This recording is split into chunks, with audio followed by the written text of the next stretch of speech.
Praise lord. Good morning. ఈ వారపు మాట అనే ప్రోగ్రామ్కి మీ అందరికి కూడా ప్రేమపూర్వకంగా ఆహ్వానం పలుకుతున్నాం. బాగున్నారా? నిద్రలేచారు కదా అందరూ కూడా? దేవుని యొక్క వాక్యము అలాగే ఆరాధనలో మీరు అందరూ కూడా పాలిభాగస్తులై ప్రార్థన చేస్తున్నారని చెప్పి నమ్ముచి ఉన్నాను. కుటుంబారాధన చేసుకోండి, ప్రార్థన చేసుకుంటూ ఉండండి. అదెంతో మీకు దీవెన ఆశీర్వాదం కనుక దయచేసి మర్చిపోకుండా ఉండవలసిందిగా కోరుచున్నాను.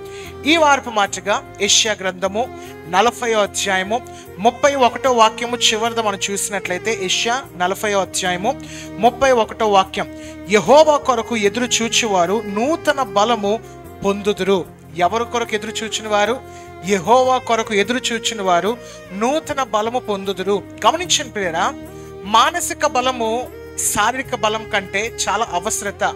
కొన్ని శ్రమలు ఎదుర్కోవాలంటే, కొన్ని సమస్యలు ఎదుర్కోవాలంటే, కొన్ని జీవితంలో ఎదురవుతున్న సవాళ్ళు ఎదుర్కోవాలంటే మానసిక బలము, బుద్ధి బలం అనేది చాలా అవసరత.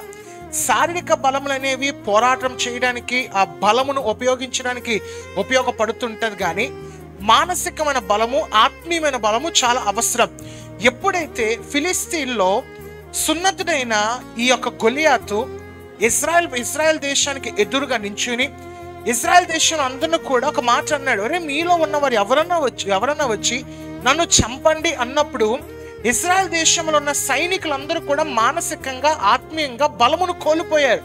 కానీ చిన్న పిల్లవాడు, దేవునితో ఎదిగినవాడు, దేవునితో నడిచినవాడు, హృదయానుసారైన దావీదు ముందుకు రాగల కారణం ఏంటో తెలుసా? ఆయన దేవుని కోసం ఎదురు చూచినవాడు, యెహోవా కొరకు ఎదురు చూచినవాడు కనుక బలము పొందుకున్నవాడు గొలియాతుని సులువుగా చంపగలిగాడు. ఈరోజు నీ సమస్యను ఎదుర్కోవాలి అంటే నువ్వు దేవుని కోసం ఎదురు చూడాలి. లోకము కోసం ఎదురు చూడకండి, దేవుని కోసం ఎదురు చూడండి, ప్రభువు కోసం ఎదురు చూడండి, దేవుని యొక్క జవాబు కోసం ఎదురు చూడండి. ప్రభువా నాతో మాట్లాడు తండ్రి, నా బ్రతుకును బాగుపరచు ప్రభు అని చెప్పి నువ్వు దేవుని కోసం ఎదురు చూచేవాడిగా నీ జీవితం ఉన్నట్లయితే దేవుడు నూతన బలాన్ని కలుగు చేయబోతున్నాడు. ఆ నూతనమైన బలము ద్వారా దావీదు ఎలాగైతే గొలియాతు అనే సవాల్ను జయించాడో, నీవు కూడా ఈ నూతనమైన బలము ద్వారా గొలియాతు వంటి సవాల్ను, సమస్యను దేవుని జీవితంలో తీసివేయబోతున్నాడు.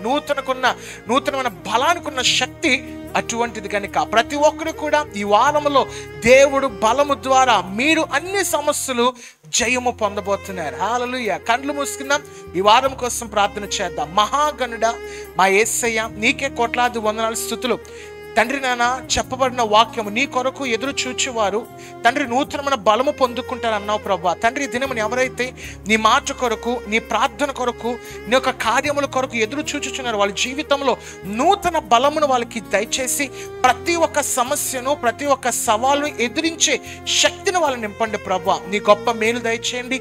ఈ వారంలో ఎవరైతే నూతనమైన పనులు ప్రారంభించిపోతున్నారు, ఆ పనులు నీవే తోడే నడిపించండి ప్రభా. వివాహ దినములు, ఎవరైతే పుట్టినరోజు దినములు ఈ వారంలో జరుపుకోబోతున్నారు, వాళ్ళను, వాళ్ళ కుటుంబాలను కూడా దీవించండి ప్రభా, ఆశీర్వదించండి. నీ మహిమ గల కార్యములు ప్రతి ఒక్కరి జీవితంలో నింపమని, బలముతో నింపమని యేసయ్య నామములో అడుగుచున్నాము తండ్రి, ఆమేన్.